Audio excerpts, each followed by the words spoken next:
Welcome to Relation Tales. Please like this video and subscribe Relation Tales. We're grateful for each and every one of you. Let us know where in the world you're tuning in from. We'd love to hear from you in the comments. Let's begin. People say marriages fall apart slowly, one crack at a time, unnoticed until the whole thing collapses. Mine didn't. Mine shattered the day I realized my wife smiled more at her phone than she ever did at me. I'm Caleb Porter, 34, a construction project manager who spent years trying to hold together a relationship that my wife had already quietly stepped out of. For months, something felt wrong. It started with the small things: late-night showers, whispering into her phone in the kitchen, guarding her like it held national secrets. Her name is Madison, and when I first met her, she used to lean into my chest like I was the safest place on earth. Back then, she would fall asleep on my shoulder during movie nights. Back then, she laughed with me, not at me. Back then, she still loved me. But over the past few months, everything changed. She was going to the gym at odd hours, women's fitness classes, she said. Yet she always came home with perfume that wasn't hers. Her makeup stayed perfect, even after a workout. Her hair looked styled, not sweaty. And she had this glow, not the glow of exercise, the glow of attention. Every night, I'd lie in bed pretending to be asleep just to hear the quiet clicking of her phone. She thought I didn't notice the late-night texts. She thought she was smarter than me. What she never realized was that I was watching everything. I didn't confront her. I didn't beg her to stop, because something inside me had already begun planning. And that planning? It started 3 months ago at 6:47 p.m. It was raining lightly in the evening when I stood outside our house, drenched under the porch roof, holding a takeout bag of her favorite pasta. I had gotten off work early, hoping we could have dinner together for the first time in weeks. But her car wasn't home. I dialed her, ringing, straight to voicemail. Then another call, and another. Nothing. I waited almost an hour, leaning against the front door, exhausted from a 12-hour shift, but still hoping she'd appear and maybe smile the way she once did. Instead, a silver Jeep pulled up near our driveway, and out stepped Travis Harmon, her personal trainer from the gym, tall, athletic, with that too easy smirk that made my skin crawl. Supposed to be anywhere near my house. He wasn't supposed to drop anyone off at my home. But there he was, walking around to open the passenger door like this was something he'd done before. And then I saw a hand reach out. Madison stepped out in leggings and a tight tank top, giggling as Travis leaned in too close, way too close. She touched his arm like it was second, like it had happened 1,000 times. She didn't see me in the shadows of the porch, but I saw everything. The whispered goodbye, the lingering hand on his chest, the smile she never gave me anymore, and then the kiss she almost gave him, the one she stopped at the last second. My chest tightened so hard I thought something inside me tore. But I didn't walk. I didn't shout. I didn't confront them. I simply stepped deeper into the shadow, watching her walk up the driveway, humming, glowing, happy with someone who wasn't me. When she opened the door and saw me standing there with dinner in my hands, she froze. "Oh, Caleb, you're home early." "Yeah," I said quietly. Her eyes flicked toward the driveway, checking if he was still there. He wasn't. She nodded lightly. "That's nice. But I already ate something after the gym." Of course she did. I placed the food on the counter and excused myself to take a shower, even though I felt too sick to even look at myself in the mirror. That night, she slept with her back to me. That was the moment I knew our marriage wasn't broken. It was gone. Over the next few weeks, I studied her routine silently. Her gym nights increased. Her excuses got bolder. Her emotional distance turned into subtle contempt. Everything inside me simmered, not with anger, but with clarity. I wasn't going to someone who threw me away. I wasn't going to beg. I was going to wait. And then, on the night before my birthday, something happened that pushed the first domino. I woke up around 1:15 a.m. and noticed the glow of her phone screen reflecting on the ceiling. Madison was curled up at the edge of the bed, phone angled away from me, smiling softly at what I was reading. I shifted a little. She didn't notice. The screen lit again, and this time, I saw the name appear clearly. T. Harmon. And then her response popped up. "Tomorrow can't come fast enough. You made me feel alive again today." My stomach dropped. Alive again. Alive again. I stared at the ceiling, consuming every part of me. That was the confirmation I needed. Not the texts, not the secrecy, not the distance, but the smile on her face as she typed to another man. That smile used to be mine. I didn't sleep the rest of the night. I lay there, eyes open, listening to her breathe, wondering how someone could vow forever and treat love like a disposable item. But I didn't break. I didn't scream.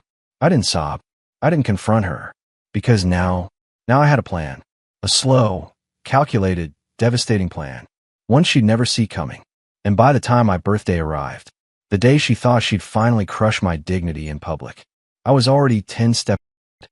She thought she humiliated me last night. She thought she won. She thought she had all the power. She had no idea what the morning would bring, and nothing could prepare her for it. By the time the guests arrived for my birthday gathering, I already felt like a ghost wandering a party thrown in my honor.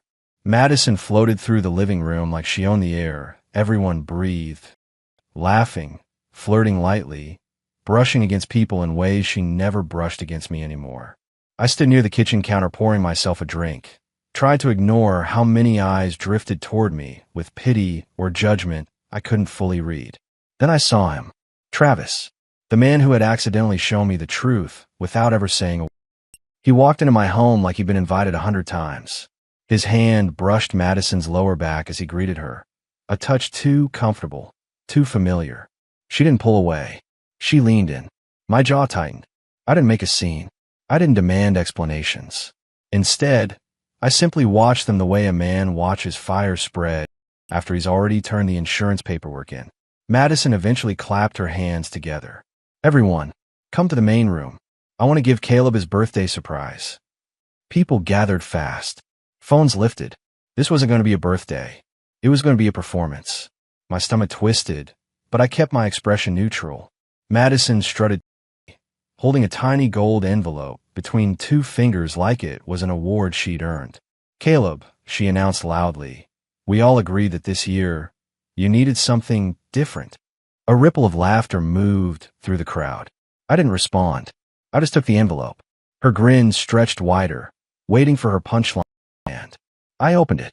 Inside was a card with bold red letters across the front. For the man who needs to step up. My chest tightened. I opened the card. Inside, she'd written, maybe next year, you'll learn what being strong actually looks like. My ears rang, not because of the words, but because of the laughter that erupted around us. Clapped. Others whistled. Someone shouted. Finally, someone said it. And Travis smirked the widest. Madison covered her mouth like she was just joking, but I saw the satisfaction behind her eyes. This wasn't a joke. This was punishment. She wanted to hurt me publicly because she had already replaced me privately.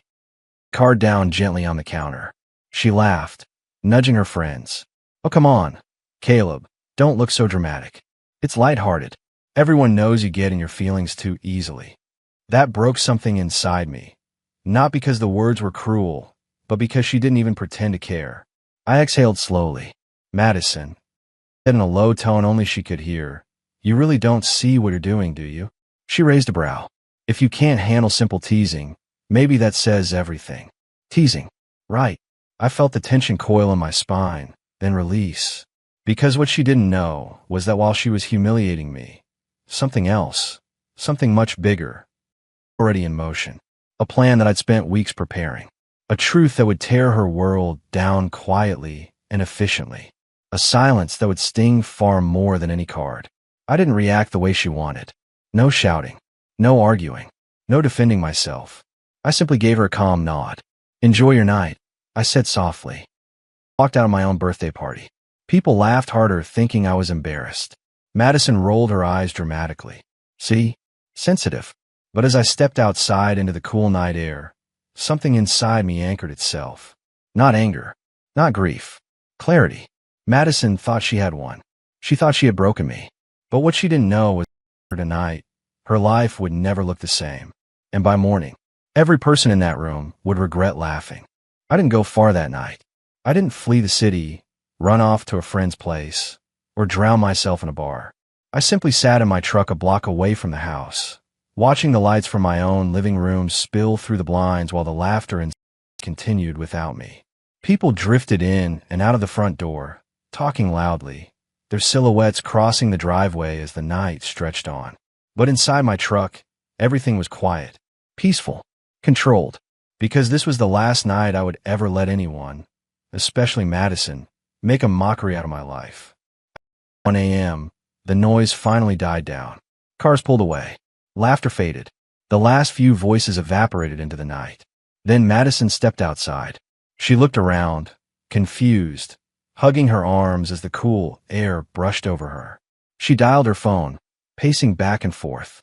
My phone screen lit up inside the truck. "Maddie, where are you?" I didn't answer. "Maddie." Caleb, stop being dramatic. "You're ruining the mood." No response. "Maddie, are you seriously doing this on your birthday?" Nothing. Finally, after several attempts, she typed, "Maddie, fine. Do whatever you want. Good night." And she went inside, slamming the door. Exhaled slowly, gripping the steering wheel. She had no idea what the next morning held. I returned home early, before dawn. The house was silent, the kind of stillness that usually comforts people. But I wasn't comforted. I was preparing. I walked into the kitchen, took one slow breath, and pulled out the folder I'd been building quietly over the past month. Printed screenshots, phone records, photos, GPS logs, hotel timestamps, everything I needed, everything she couldn't deny. I placed the folder neatly on the dining table, then sat down on the couch and waited. Just before 7 a.m., I heard footsteps upstairs, then the shower, then the drawers opening and closing. When Madison walked downstairs, her hair pulled into a loose bun, wearing one of her oversized sleep shirts, she stopped cold. Her eyes went straight to the folder. "Caleb, what's this?" I didn't move. I didn't blink. "Sit." She hesitated. "You're scaring me." "Sit." I repeated. She sank into the chair across from me, crossing her arms nervously. "Is this about last night? Because you really overreacted." "Open it," I said. She slowly pulled the folder closer, her fingers trembling as she lifted the first page.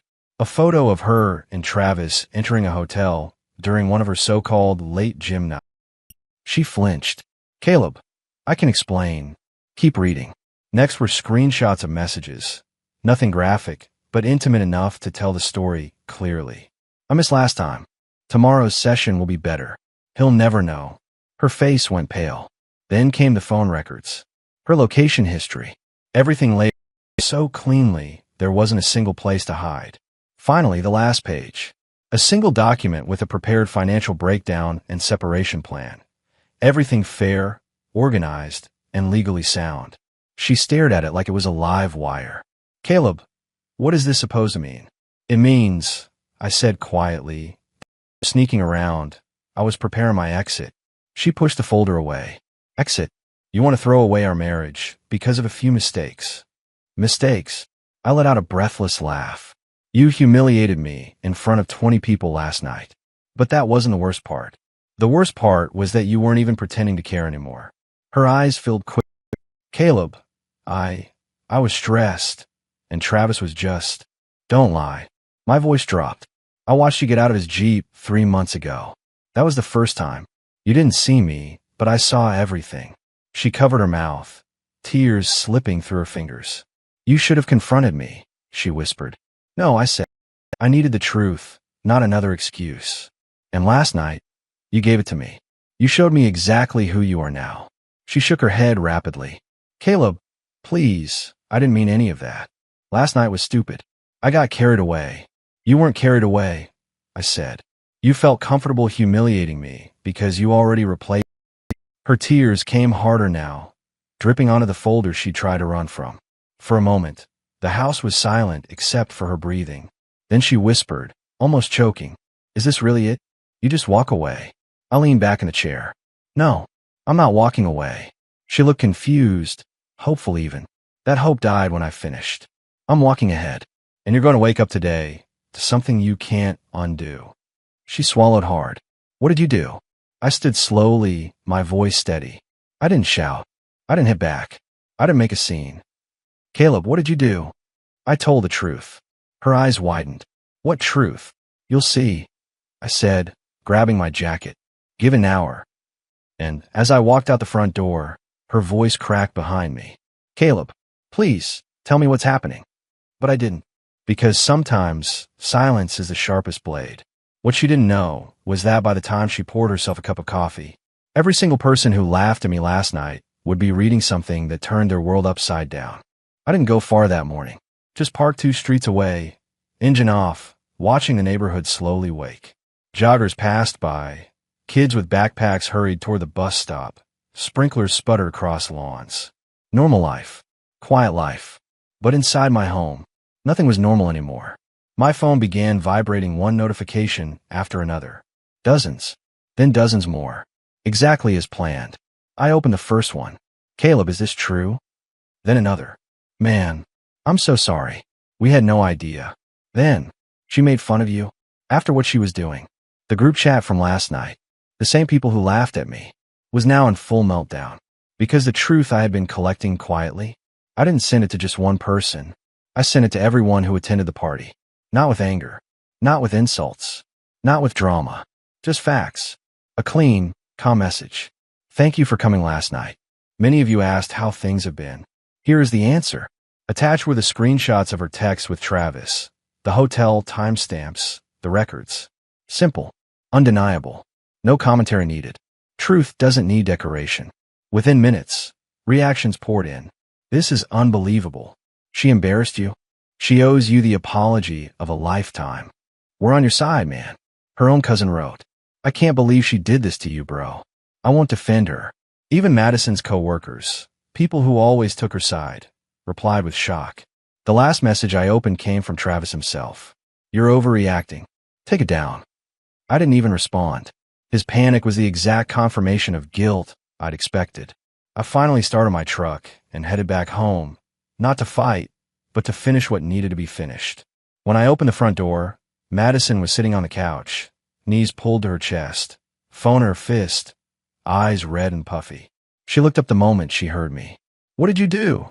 She whispered, voice cracking like a thin sheet of ice. I told the truth. I said calmly, hanging my jacket. You sent it to everyone, my friends, my coworkers, my family. Her voice shook harder. Do you have any idea what you just did to my life? I walked past her to the dining table, picking up the folder she'd pushed away earlier. I didn't destroy your life, Madison, I said softly. You did that by yourself. Her breathing hitched. Caleb, please just talk to me. I did talk, I said. For months. You just weren't listening. She placed her hands on her face, shoulders trembling. I messed up. I get that. But you didn't have to humiliate me. I froze. Humiliate her? I slowly turned around. Last night, I said quietly, you handed me a card in front of 20 people mocking me as a man. You let everyone laugh. You let a man you were secretly meeting put his hands on you in our home. That wasn't humiliation. She swallowed, tears spilling again. That wasn't humiliation. I repeated. Her voice broke. Caleb, I wasn't thinking. I didn't know you were hurting like this. That's the problem, I said. You didn't want to know. She stood up slowly, stepping toward me. We can fix this. We can go to therapy. I'll cut contact with him. I'll do anything. I shook my head. You can't fix a house that no longer exists. She collapsed onto the arm of the couch, sobbing. Please don't leave me. But it wasn't anger guiding me anymore. It wasn't revenge for the sake of revenge. It was clarity, the kind that comes only after being wounded enough times that numbness turns into strength. I placed the separation papers gently on the coffee table. I'm not doing this because of last night, I said. I'm doing it because last night showed me you stopped seeing me as someone worth respecting. She reached for my hand, but I stepped back. Caleb, please, she whispered. I didn't know you'd leave. And there it was, the truth she never meant to say. She didn't think I would ever walk away. She thought she had unlimited chances. She thought my patience was weakness. She thought my silence was permission. I exhaled slowly. I didn't leave because you cheated, I said. I left because you didn't care that you did.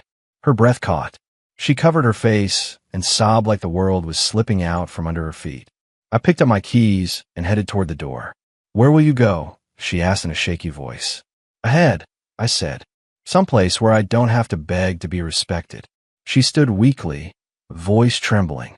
Caleb, what do I tell everyone? I paused at the door. Tell them the truth, I said. You were handed a man who would have given you everything, and you traded him for someone who gave you nothing. Her knees buckled slightly. I opened the door, but before stepping out, I added one final thing. Not out of spite, but out of closure. And Madison, next time you choose someone over the person who loved you, make sure he values you enough to stay. The door clicked shut behind me. As I walked to my truck, the sun broke through the clouds, warm light stretching across the street. I took one deep breath, the first breath of a man who finally understood his worth. And for the first time in months, I felt free.